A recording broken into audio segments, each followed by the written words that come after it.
जी जैसे मैंने पहले भी कहा कि 2 तरह के सॉल्यूशंस हैं, एकदम शॉर्ट टर्म और लॉन्ग टर्म। जी। तो जब मैं लॉन्ग टर्म की सॉल्यूशन की हाँ। मैंने बात कही, तो मैंने कैपेसिटी की बात की।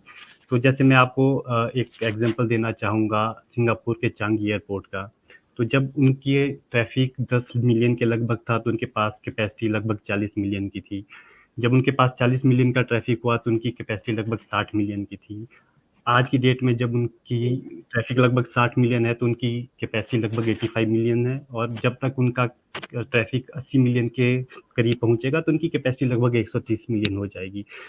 और the kind of technological solutions they have deployed at the airports, जैसे कि उनकी इमिग्रेशन पे फेसलेस फेस रिकग्निशन सिस्टम्स उन्होंने डिप्लॉय किए हैं, जिसे एकदम बिना किसी डॉक्यूमेंट का आपका जो क्लियरेंस है वो सेकंड्स में हो जाता है, 4 से 5 सेकंड्स में हो जाता है। तो उस तरह के जी। सॉल्यूशंस लाने पड़ेंगे आपको।